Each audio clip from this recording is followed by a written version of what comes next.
Hello everyone, good morning, सुप्रभात। Welcome back to my new study vlog. और आज मेरे दिन की शुरुआत हो गई थी 4:30 बजे लगभग, और तब वो इतनी ज़्यादा रात थी। मैंने इस टाइम का वीडियो शूट किया और आप लोग देख सकते हैं इस टाइम का व्यू कितना प्यारा लग रहा था। और ये रहा छोटा सा चाँद जो कि आसमान में चमक रहा था, बहुत अच्छा लग रहा था। फिर मैंने अपना डेली रूटीन किया और उसके बाद जब मैंने मॉर्निंग में पढ़ाई की उस टाइम का वीडियो मैं नहीं शूट कर पाई। और जब मैं उठी थी तो सच में बहुत ही ज़्यादा अंधेरा था। और उसके बाद मैंने खाना वगैरह बनाया और मैं लग गई थी फिर अपनी पढ़ाई में। और आप लोगों ने अभी तक केवीएस के पैटर्न और केवीएस के सिलेबस के बारे में तो समझ ही लिया होगा। केवीएस जो है अब 3 पैटर्न में अपना पेपर लेने वाली है और फर्स्ट पेपर जो होगा वो क्वालिफाइंग पेपर होगा, बट उसमें भी बहुत मेहनत करनी पड़ेगी। वो जो होगा उसमें फर्स्ट पैटर्न में जो होगा पेपर, उसमें 100 क्वेश्चन होंगे और 300 नंबर के होंगे। 1/3 की माइनस मार्किंग होगी। और क्वालिफाइंग करना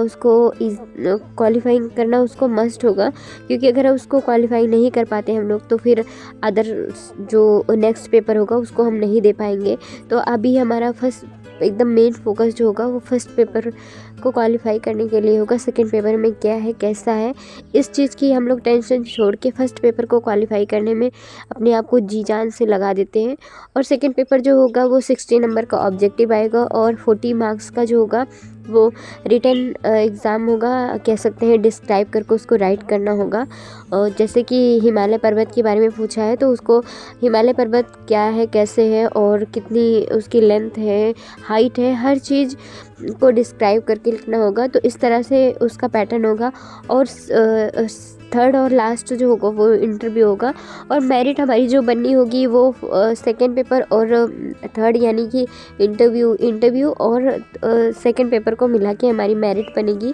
तो इस तरह से अब की बार केवीएस का पैटर्न है। बट कोई नहीं है, अगर नया है तो सबके लिए नया है, हम ही लोगों के लिए नया है नहीं है। जो भी इस टाइम बस हम लोगों के पास इतना टाइम बचा है कि जो भी हम जितना भी पढ़ें इफ़ेक्टिव पढ़ें और जितना भी हो सके हम अपना टाइम वेस्ट ना करें। क्योंकि मैंने अभी प्रतीक शिवालिक सर का एक वीडियो देखा था जिसमें उन्होंने कहा था कि मे भी हो सकता है कि जो अभी हम लोगों का फॉर्म अभी अप्लाई हो रहा है, इसका फर्स्ट पेपर जो है जनवरी के फर्स्ट वीक या जनवरी लास्ट तक इसका एग्ज़ाम हो जाएगा। तो हम लोगों के पास लगभग 60 डेज़ का टाइम बचा हुआ है और जिसमें हमारा एग्ज़ाम भी हो जाएगा और सर्दियाँ भी आ रही हैं इसमें। तो टाइम वेस्ट ना करते हुए हम अपनी पूरी एनर्जी के साथ अपने फर्स्ट पेपर को क्वालिफाई करने में लगा देंगे। इस टाइम पे हमें अपना जितना भी टाइम हो सके उतना सेव करना है और हमको ये नोटिस करके रखना है कि हमारा टाइम कहाँ पे वेस्ट हो रहा है। और अब हमको कोई भी सोशल मीडिया या कुछ भी ना यूज़ करके अपने टाइम को अच्छे से यूटिलाइज़ करना है और अपना 100% दे के फर्स्ट पेपर को क्वालिफाई करने में लगा देना है। क्योंकि अगर हम फर्स्ट पेपर नहीं क्वालिफाई कर पाए तो फिर सेकेंड पेपर देने का कोई चांस ही नहीं बनता है। फर्स्ट पेपर में जो स्कोरिंग सब्जेक्ट होगा, जैसे कि मैथ हो गया और हिंदी हो गई और कंप्यूटर हो गया, ये सब रीजनिंग, ये सब स्कोरिंग सब्जेक्ट होंगे। और जो स्कोरिंग सब्जेक्ट नहीं होगा कि जैसे कि जीके जीएस जो होगा वो भी 20 मार्क्स का होगा। बट उसमें कितना भी पढ़ के जाएंगे तो उसमें से कहाँ से कितना क्या पूछ लेगा कुछ भी कह नहीं सकते।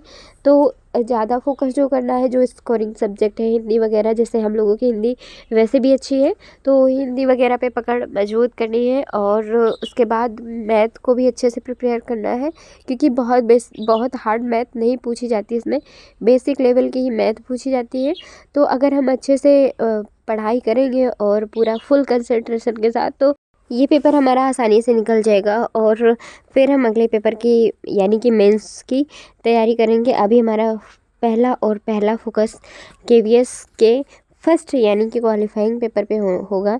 और प्लस पॉइंट ये है जिन्होंने DSSV का फॉर्म भरा हुआ है उनका जो है जनरल पेपर बहुत अच्छे से तैयार हो जाएगा।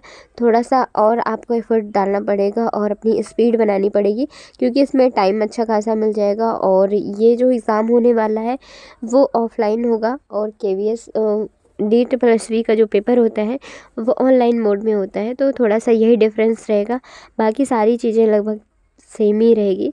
और काफ़ी सारे बच्चों ने अभी तक पेडागोजी पढ़ ली थी और बहुत अच्छे से अपना प्रिपरेशन किया था। और मैंने भी सचिन सर की बुक्स मंगा ली थी, मैं भी अभी प्रिपरेशन स्टार्ट की थी, बट अब उसका कोई मतलब नहीं है। फिर भी जो भी है हमारे सामने, अब उसी को टारगेट मान के हम लोग पढ़ाई करते हैं। और मैं अपना डेली रूटीन आप लोगों के साथ शेयर करती रहूँगी और आप हमारे साथ जुड़े रहिए। और आप लोग किस एग्ज़ाम की प्रिपरेशन कर रहे हैं आप लोग कमेंट करके बताइएगा। और इस बार वैकेंसी अच्छी है और नया सबके लिए है, तो अपना फुल कंसंट्रेशन के साथ पढ़ाई करते हैं और अपनी एक सीट पक्की करते हैं। मैं भी अभी मैथ वगैरह और मैथ, रीजनिंग और इंग्लिश और हिंदी अभी 3-4 सब्जेक्ट को पढ़ रही हूँ। मैं अभी कंप्यूटर नहीं पढ़ रही हूँ क्योंकि मेरे पास कंप्यूटर की कोई भी बुक्स नहीं है, और सोच रही हूँ मैं मैराथन वगैरह से कवर कर लूँगी। अभी जो भी सब्जेक्ट हमारे पास है उसी से आप स्टार्ट कीजिए, और अगर आपको बैच वगैरह लेना है तो आप बैच भी परचेज करके पढ़ाई कर सकते हैं। ज़्यादा टाइम नहीं है तो अपने टाइम को यूटिलाइज़ कीजिए और जितना हो सके कंसंट्रेशन के साथ पढ़ाई कीजिए, क्योंकि टाइम नहीं है ज़्यादा। तो एग्ज़ाम में भी हो सकता है जनवरी तक, उसमें आप जो भी नोट्स आपकी कंप्लीट है उससे पढ़ाई कीजिए। ज़्यादा बेहतर आप नोट्स बनाने के चक्कर में ना पड़िए, क्योंकि 1 से 2 महीने का टाइम है, तो उसमें आप नोट्स अपनी प्रिपेयर करेंगे या पढ़ाई करेंगे तो इससे अच्छा है कि जो भी नोट्स वगैरह आपके पास हैं उससे पढ़ाई स्टार्ट कर दीजिए, क्योंकि बहुत सारे बच्चे हैं जो बहुत पहले से ही पढ़ने में लगे हुए हैं। चलिए आज की वीडियो को एंड करते हैं, तब तक के लिए बाय बाय।